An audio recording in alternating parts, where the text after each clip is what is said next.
खुलुमबाय बे समाव बडलेण्ड इंखं टेलिभिजननि स्टुडिअआव मिथिका नार्जारी दिनैनि गाहाय रादाबफ्राव दङ। जादु मोन्थोर आरो ब्लेक मेजिकखौ बन्द खालामनो बिधान सभायाव बिल आयेन जानायनि उनाव 1 लाख रां जुरिमानाजों लोगोसे 5 बोसोर जोबथेसालिनि साजा मोनगोन। कक्राझाराव दायनि सन्देहजों सासे आइजोखौ बुथारदों। मुलुगनां बिमा राव सानाव बर' रेबग्रा जथुम आरो बर' थुनलाइ आफादा बयनिसिमबो हामलायथि हरदों। जनाय बिधान सभा बियाबनि एमएलए भुपन भेगुनि हेंथायै रायजो राजाफ्रा खुद्रिदों। आसाम गौरव तेनजिं बड'सा आरो डाक्टर जुथिका बर'मोनखौ बिटिसिनि बारग' बुंथिगिरि नेरसोन बर'आ मान बावहैदों। फ्लाइअभारनि कन्स्ट्राक्शन सोलिनायाव सासे लेबारा थैदों। जावा टेब्लेट एबा ड्राग्सजों लोगोसे जरासे बिसि फिसायखौ पुलिसा खादों। दानिया फैदोनि आबुं रादाबाव।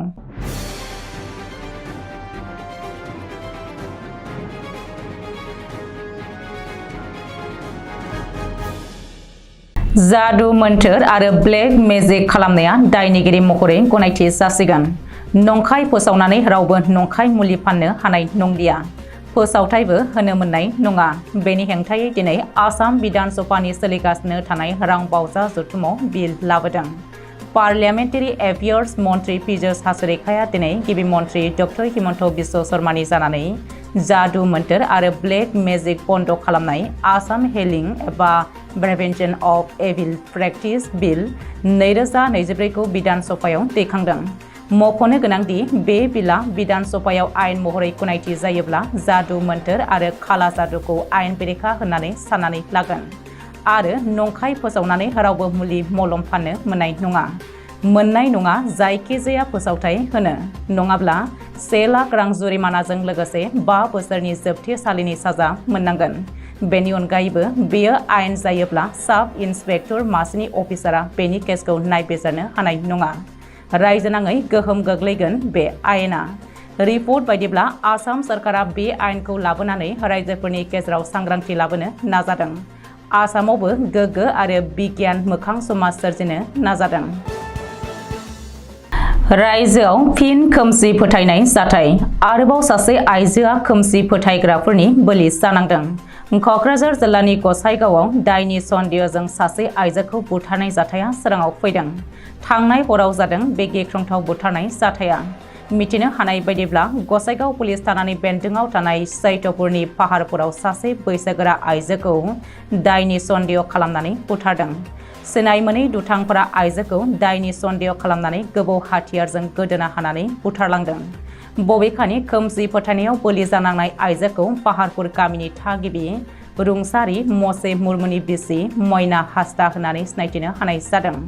ओरैहाय बे बुथारनाय जाथाया ओनसोलाव बयखौबो समखिखांहोदों। बेनि बागै गामिनि सुबुंफोरा मिथिहोनाय बायदिब्ला बुथार जानाय बैसोगोरा आइजो मयना हास्दाखौ ओनसोलनि आरो गामिनि सुबुंफोरा दायनि सन्देह खालामोमोन। बेबायदि सन्देह खालामनानैनो थांनाय हराव सोरबा सिनाय मोनै दुथांफोरा खाबु लानानै आइजोखौ गोदोना हानानै बुथारनानै गालांदों आरो दिनै फुङाव आइजोनि गोथै सहखौ थैजों लुथुर पुथुर गोग्लैनानै थानाय थासारियाव बोखांनो हायो।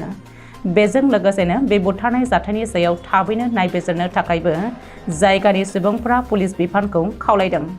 मख'नो गोनांदि रायजो सरकारा दायनि बुथारनायनि हेंथायै आयेन बानायनायजों लोगोसे गुबुन गुबुन समाजारि आफाद आरो NGOफोरा खोमसि फोथायनाय आरो दायनि बुथारनायनि हेंथायै रायजो राजाफोरनि गेजेराव सांग्रांथि लाबोनो नाजागासिनो दङब्लाबो सम सम रायजोनि गुबुन गुबुन ओनसोलाव दायनि बुथारनाय जाथायनि खौरांफोरखौ मोनबाय थाबोदों।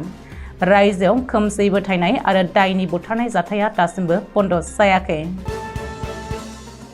दिनै 21 फेब्रुआरिखौ दुलाराय बुहुमावनो बिमा राव सान महरै फालिनाय जायो। बुहुमनि मोनफ्रोमबो हादरानो गावबा गावनि बिमा रावखौ मान होनानै बे सानखौ बयबो गाजा गोमजायै फालियो। मानो होनोब्ला बिमा रावनि राव एबा जाय रावजों उन्दै गथ'आ सोलोंजेनो बेनो बयनिख्रुइबो गोरलैसिन राव। बेनिखायनो गावबा गावनि बिमा रावखौ अनसायनायजों लोगोसे बोजबनानै लानो थाखाय एबा मुलुगाव फोथांनानै लाखिनो थाखाय बिमा रावखौ दिनैनि बे 21 फेब्रुआरिखौ बिमा राव सान महरै बोसोरफ्रोमबो खुंनाय जायो। दिनैनि बे गोथार बिमा राव सानाव बर' रेबग्रा जथुम आरो बर' थुनलाइ आफादा बयनिसिमबो हामलायथि हरदों। नावखाथा हालामनि लामाखौ बानायनानै होगोन होनना खोथा होनानै मावफुङाखै जनाय 114 नं जनाय बियाबनि एमएलए भुपेन पेगुआ। बेनिखायनो दिनै धेमाजि जिल्ला जनाय बियाबनि मिसामारा पन्चायतनि सिङाव थानाय नावखाथा हालामनि थांफै लामाया जोबोद गाज्रि थासारियाव दङ। गामिनि रायजो राजाफ्रा थांनाय फैनायाव गोबां जेंनाजों मोगा-मोगि जानांदों। दुखुनांथाव आरो सोंखारिथाव बाथ्रा 2021 मायथाइयावनो पाक्का लामा बानायनानै होगोन होनना खोथा होनानै दिनैसिमबो मावफुंनानै होआखै जनाय बियाबनि एमएलए भुपेन पेगुआ। बेनि थाखायनो दिनै नावखाथा हालामनि रायजो राजाफोरा एमएलए भुपेन पेगुनि हेंथायै गोख्रोङै खुद्रिखांनाय दिन्थिदों आरो लामाखौ बानायनानै होआब्ला फैबाय थानाय बिसायख'थियाव गोख्रों राहा लागोन होननानै खौरां बिजोङाव फोरमायथिदों। उदालगुरि जिल्लानि डिमाकुसियाव आसाम गौरव बान्था मोननो हानाय अर्गेनिक आबादारि तेनजिं बड'सा आरो डिमाकुसि ओनसोलनिनो दिंदांपारा गामियाव रासियानि मेरि स्टेट मेडिकेल इउनिभार्सिटिनिफ्राय MBBS डिग्री मोननो हानाय डाक्टर जुटिका बर'मोनखौ बिटिसिनि बारग' बुंथिगिरि नेरसोन बर' आरो भेरगाव ब्लक BPFनि माखासे दैदेनगिरिफ्रा मान बावहैदों। लोगोसे भेरगाव ब्लक कमिटि बिसुनि दैदेनगिरिफ्राबो बे मान बावनाय बुब्लियाव बाहागो लाफैदोंमोन। नेरसोन बर'जों लोगोसे भेरगाव ब्लक BPF दोलोनि गाहाय नेहाथारि जयराम राभा, भेरगाव ब्लक आदिबासि सेलनि लेङाइ आफादगिरि रामिया सबर, मल्ल बर', बिसुनि दैदेनगिरि क्रेनजय बर' आरो अनिल सम्पि मोना मान बावहैनाय हाबाफारियाव बाहागो लादोंमोन। नगाव जिल्लायाव थानाय कामरुपआव फ्लाइअभारनि कन्स्ट्राक्शन सोलिनायाव बुधबारखालि सासे लेबारा गोग्लैनानै दुखुनांथावै जिउ खहा जायो। सुलुंनिफ्राय मिथिनो मोननाय बायदिब्ला खामानि मावबाय थानायावनो लेबारा बोरैबा गादलिननानै फ्लाइअभारनिफ्राय गोग्लैनानै थैदों। बे जाथाया जानायनि उनावनो पुलिसआ जाथायसालियाव नुजाथिफैनानै नायबिजिरो। थैनाय सुबुंखौ दिपांकर होनानै सिनायथिदों। बेनि अनगायैबो तिनसुकियानि लेडुआव थानाय खैला जावग्रायाव सासे लेबारा थैदों। थैनाय सुबुंखौ खोनसा होनानै मिथिनो मोन्दों आरो बियो खैलाखौ जावनानै लाबोनायावनो थैदों होननानै फोरमायथिदों। सोरखारि रेलवे पुलिस एबा GRPआ मंगलबारखालि फुंनि समाव आयेन बेरेखा लाबोनाय जाबा टेब्लेटखौ गुवाहाटी रेल स्टेशनाव हमनो हादों।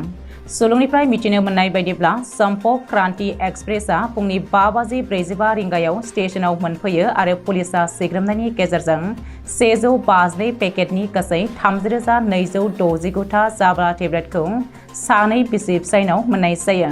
हमजानाय सानैखौबो सोनाब बेंगलनि कुचबिहारनि हाकिम मण्डल 26 बोसोर आरो इयारान बेबी 25 बोसोर होनानै सिनायथिनो हादों। हमनानै मोननाय ड्राग्सफोरखौ हाथाइनि बेसेनाव कौटिसो रांनि जागोन होननानै फोरमायथिदों। बेनि अनगायैबो हाइलाकान्दियावबो मोनानि समाव गोबाव अपारेशन खालामनायाव सानै सुबुंजों लोगोसे 5,600 था जाबा टेब्लेटखौ हमनो हादों।